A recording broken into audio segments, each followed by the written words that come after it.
States.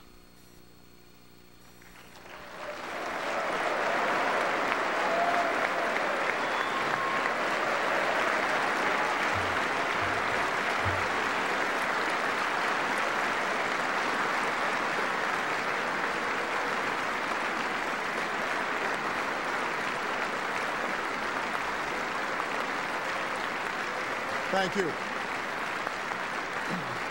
Thank you. Please be seated. Good evening. To the United States Corps of Cadets, to the men and women of our armed services, and to my fellow Americans. I want to speak to you tonight about our effort in Afghanistan, the nature of our commitment there, the scope of our interests, and the strategy that my administration will pursue to bring this war to a successful conclusion. It's an extraordinary honor for me to do so here at West Point, where so many men and women have prepared to stand up for our security and to represent what is finest about our country. To address these important issues, it's important to recall why America and our allies were compelled to fight a war in Afghanistan in the first place. We did not ask for this fight. On September 11, 2001, 19 men hijacked 4 airplanes and used them to murder nearly 3,000 people. They struck at our military and economic nerve centers. They took the lives of innocent men, women, and children, without regard to their faith or race or station. Were it not for the heroic actions of passengers on board one of these flights, they could have also struck at one of the great symbols of our democracy in Washington and killed many more. As we know, these men belonged to Al-Qaeda, a group of extremists who have distorted and defiled Islam, one of the world's great religions, to justify the slaughter of innocents. Al-Qaeda's base of operations was in Afghanistan, where they were harbored by the Taliban, a ruthless, repressive, and radical movement that seized control of that country after it was ravaged by years of Soviet occupation and civil war, and after the attention of America and our friends had turned elsewhere. Just days after 9/11, Congress authorized the use of force against Al-Qaeda and those who harbored them, an authorization that continues to this day. The vote in the Senate was 98-0. The vote in the House was 420-1. For the first time in its history, the North Atlantic Treaty Organization invoked Article 5, the commitment that says an attack on one member nation is an attack on all. And the United Nations Security Council endorsed the use of all necessary steps to respond to the 9/11 attacks. America, our allies, and the world were acting as one to destroy Al-Qaeda's terrorist network and to protect our common security. Under the banner of this domestic unity and international legitimacy, and only after the Taliban refused to turn over Osama bin Laden, we sent our troops into Afghanistan.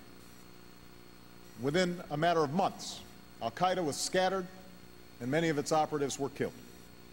The Taliban was driven from power and pushed back on its heels. A place that had known decades of fear now had reason to hope. At a conference convened by the UN, a provisional government was established under President Hamid Karzai, and an international security assistance force was established to help bring a lasting peace to a war-torn country. Then, in early 2003, the decision was made to wage a second war in Iraq. The wrenching debate over the Iraq War is well known and need not be repeated here. It's enough to say that for the next 6 years, the Iraq War drew the dominant share of our troops, our resources, our diplomacy, and our national attention, and that the decision to go into Iraq caused substantial rifts between America and much of the world. Today, after extraordinary costs, we are bringing the Iraq War to an irresponsible end. We will remove our combat brigades from Iraq by the end of next summer, and all of our troops by the end of 2011. And we are doing so is a testament to the character of the men and women in uniform.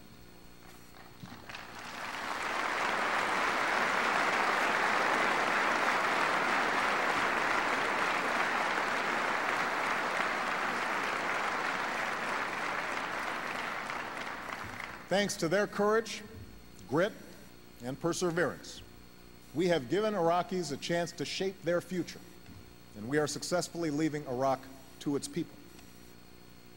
But while we've achieved hard-earned milestones in Iraq, the situation in Afghanistan has deteriorated. After escaping across the border into Pakistan in 2001 and 2002, al-Qaeda's leadership established a safe haven there. Although a legitimate government was elected by the Afghan people, it's been hampered by corruption, the drug trade, an underdeveloped economy, and insufficient security forces. Over the last several years, the Taliban has maintained common cause with al-Qaeda as they both seek an overthrow of the Afghan government. Gradually, the Taliban has begun to control additional swaths of territory in Afghanistan while engaging in increasingly brazen and devastating attacks of terrorism against the Pakistani people. Now, throughout this period, our troop levels in Afghanistan remained a fraction of what they were in Iraq.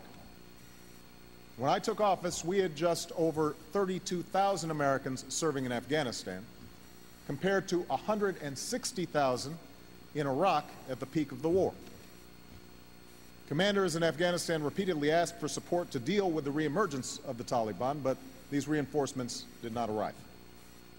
And that's why, shortly after taking office, I approved a long-standing request for more troops. After consultations with our allies, I then announced a strategy recognizing the fundamental connection between our war effort in Afghanistan and the extremist safe havens in Pakistan. I set a goal that was narrowly defined as disrupting, dismantling, and defeating al-Qaeda and its extremist allies, and pledged to better coordinate our military and civilian efforts. Since then, we've made progress on some important objectives. High-ranking al-Qaeda and Taliban leaders have been killed, and we've stepped up the pressure on al-Qaeda worldwide. In Pakistan, that nation's army has gone on its largest offensive in years.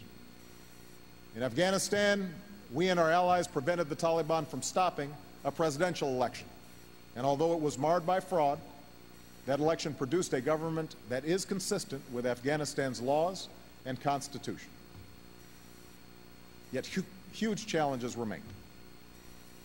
Afghanistan is not lost, but for several years it has moved backwards. There's no imminent threat of the government being overthrown, but the Taliban has gained momentum. Al-Qaeda has not reemerged in Afghanistan in the same numbers as before 9/11, but they retain their safe havens along the border. And our forces lack the full support they need to effectively train and partner with Afghan security forces and better secure the population. Our new commander in Afghanistan, General McChrystal, has reported that the security situation is more serious than he anticipated. In short, the status quo is not sustainable. As cadets, you volunteer for service during this time of danger. Some of you fought in Afghanistan. Some of you will deploy there. As your commander-in-chief, I owe you a mission that is clearly defined and worthy of your service. And that's why, after the Afghan voting was completed, I insisted on a thorough review of our strategy. Now, let me be clear. There has never been an option before me that called for troop deployments before 2010.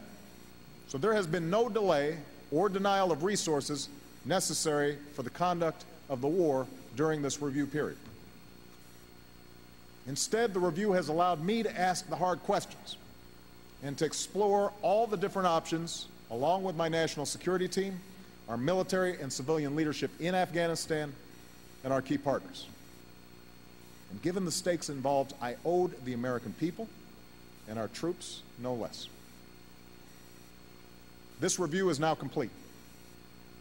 And as Commander-in-Chief, I have determined that it is in our vital national interest to send an additional 30,000 U.S. troops to Afghanistan. After 18 months, our troops will begin to come home. These are the resources that we need to seize the initiative while building the Afghan capacity that can allow for a responsible transition of our forces out of Afghanistan. I do not make this decision lightly. I opposed the war in Iraq precisely because I believe that we must exercise restraint in the use of military force and always consider the long-term consequences of our actions. We have been at war now for 8 years, at enormous cost in lives and resources.